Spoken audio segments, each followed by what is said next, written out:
I came across these structures stretching for over half of a mile. He said it was called Media Luna, or half moon, and it was very ancient. Who stopped me to show a piece of pottery she had found not too deeply buried on her property, called Pukayakta or Pukawasi in the original Quechua language. But when I put the drone in the air, I can see it from a distance for sure. This region has been occupied by many cultures over several thousand years. And something this massive leads me to assume that it was probably the... Don't forget to hit that subscribe button to stay up to date with the newest videos and the latest announcements. And with that, let's take a look at this site.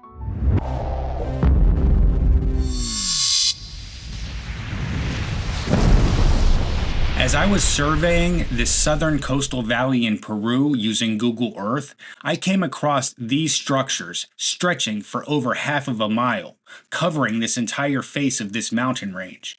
At first I thought maybe it was a vast city, but seeing the uniformity of these structures, I reconsidered and thought that it actually might be ancient terracing, so I decided to go check it out. I got the Jeep as close as I could and started to make my way on foot.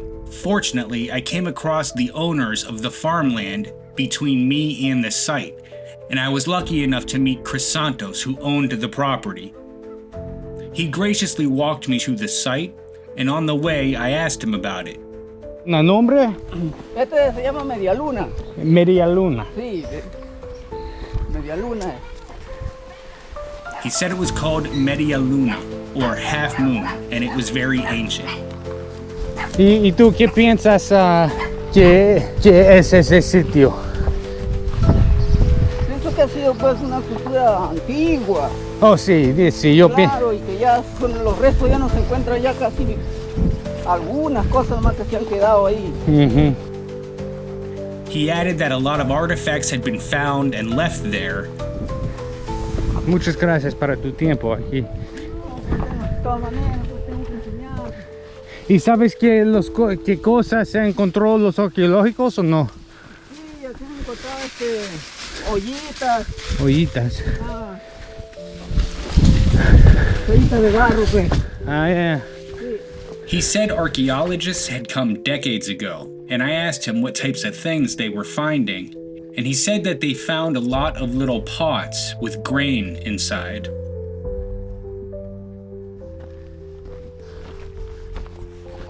Estos han sido andenes, son andenes que lo ha dividido así. Y andenes es para la agricultura. Claro, pues. Ah, ya. Todo eso llega, mira, al otro lado. Sí, pues, sí.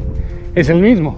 Es el mismo, así ya, pero ya, entonces hasta acá lo acompaño, ¿ya? Sí, ya, muchas Yo estaré ahí en gracias. la casa, bajas nomás. Ya, ¿y tu nombre otra vez? Crisanto, pues. Crisanto, Ajá. perfecto. Ya. Muchas gracias, Ya, Crisanto. Ya, por ahí. No. Ya, me voy a caminar a buscar. Ya, muchas gracias. So, my guide, Crisantos, and when I say guide, I mean this was his property. So now I'm now exploring things with his dogs here. Because he walked me to it. It was very, very nice, and he said that the part I'm walking in now is terracing, which you can't really see much of what you're walking in. But when I put the drone in the air, I can see it from a distance for sure.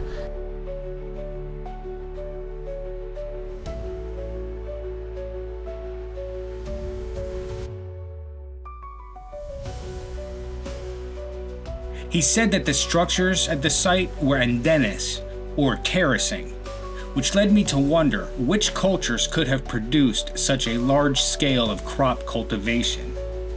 This region has been occupied by many cultures over several thousand years, and something this massive leads me to assume that it was probably the Inca.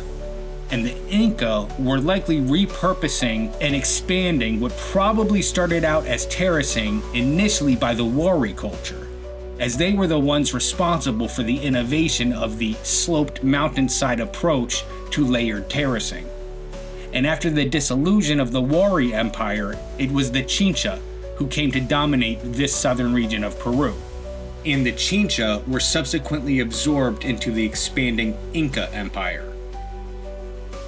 This was clearly a massive operation, which indicated to me that there had to be comparable residential areas nearby, or other ancient structures that would justify the need for such a large scale of production. And going back to Google Earth, I was able to identify several sites peppered throughout surrounding valleys within a 20-kilometer radius. The most notable site was Tambo Colorado, which I would stop by next.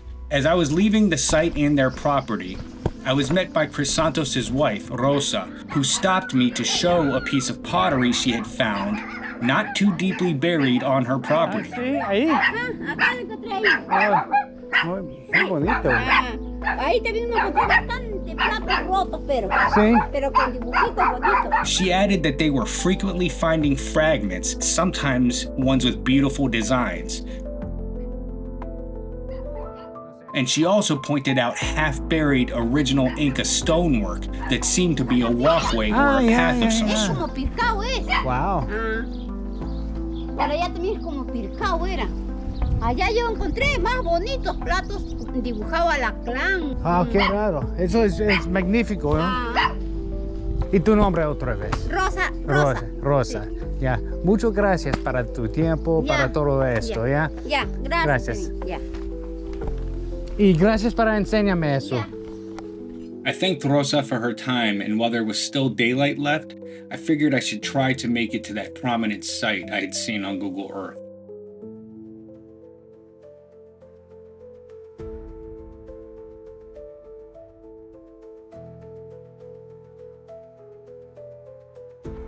This is a speed walk tour of Tambo, Colorado, because I got here at 5 p.m. when they're closing.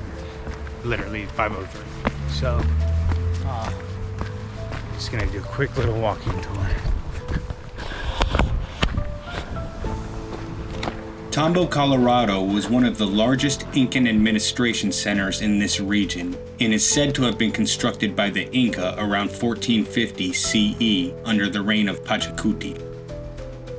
Tambos, or tampus in the native Quechua language, served multiple purposes, some as resting places or storage facilities, and others as administrative and military centers.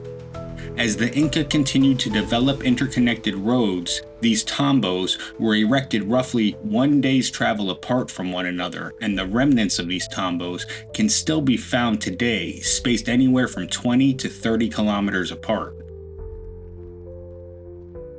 Tambo, Colorado was itself called Pucallacta or Pucawasi in the original Quechua language, meaning red house or red resting place, as the word puca means red. And this was due to the reddish color of the adobe walls, and in some locations you can still see some of the surviving colors that were painted on these walls, including red. It is thought that Pachacuti, recognizing the strategic position of this particular tambo, ordered its construction to serve as a place for warriors and dignitaries. Its location, being along a centralized route connecting territories of the expanding Inca Empire, made it an important complex with one of its prime responsibilities being to maintain order in the region. I believe that the immense terracing I saw earlier served this tambo, not only to replenish and sustain any military forces that might have been stationed here and in the surrounding regions, but also because if the tambo itself got a lot of traffic, the agriculture being sustained from the region could easily be transported by the groups traveling through this site to various other areas of the empire. I could be wrong, but given the relative proximity of that extensive swath of terracing to a location like Tambo, Colorado, it makes sense to me that the resources being cultivated there naturally would have supported the complex. If it's true what is said about Emperor Pachacuti wanting this location to be a place where dignitaries travel to or through, well, I'd imagine you'd have as many resources as possible to show the prosperity of the empire.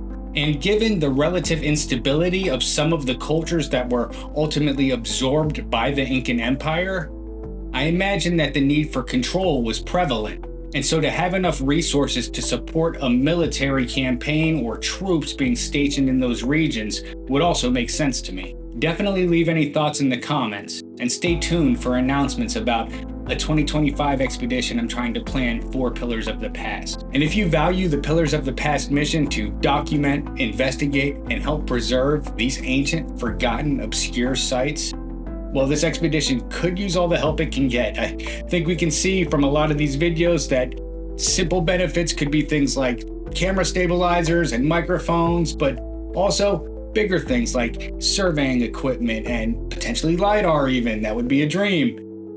Either way, only if you have the means to do so. There's going to be a GoFundMe linked in the description below, but I value your viewership more than your money. And I'm just grateful that Pillars of the Past is able to do this, and that there's an audience for these videos that is as much into this stuff as I am. So thank you for watching. Thank you for joining me. Don't forget to hit that subscribe button if you haven't already, and I'll catch you in the next video.